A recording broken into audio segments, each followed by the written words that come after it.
De nuevo, buenas noches. Continúo con la segunda edición del texto. No es que sean estos capítulos ni subcapítulos dentro del ensayo, sino simplemente tres grabaciones espaciadas. The unprocessable silence of those already forever, nightless mornings of August 1945 was summoned. Michiko and Sue's seemingly fragile bodies gave voice to the resilient spirit that preserved their life as death's witness. Both women spoke last night in English and Japanese, convening a flood of two imploded languages. The persistence of memory hovered over the hurtful tone of their voices, as if their skin was being flayed again, as if the only way to bear the cruel demeanor of all those unanswered questions, death's exhalations, was to tread again that wounded terrain. Michiko received the bomb some miles away from downtown Nagasaki. She wasn't heavily wounded. Sue was a mile away from the epicenter. Michiko never saw her father again, who was working as a teacher in a downtown school. Michiko talked about walking hand in hand with her mother through the remains of the city, trying to find, among the charred bodies, the remains of her father. They never found any.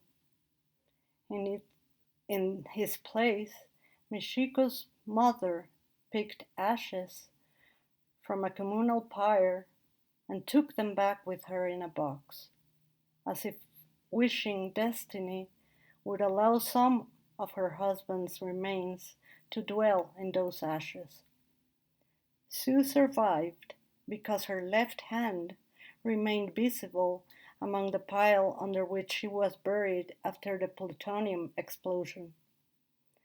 A stranger, looking desperately for his own son, freed her from the rubble and took her to a refuge where she spent 4 days without water or food, with a fractured skull, half of her face severely damaged, and her left leg destroyed. When her family found her, her mother thought it would be better to let her pass away. But Sue survived. Both women, now 77, traveled from San Diego to Tijuana on the night of March 11, 2011, and turned the cardboard skin of the pavilion into a Kafkian crystal coffin. They allowed us to witness the secluded depths each word birds over a hurtful, lacerated memory fused in the body. They allowed us to remember that history writes itself mercilessly over their testimonies. They allowed us to face the gaze of children who survived the unseeable, the unsayable. The project was driven by a series of questions. What does it mean to talk at ground level with nothing but words mediating between the ground and the body?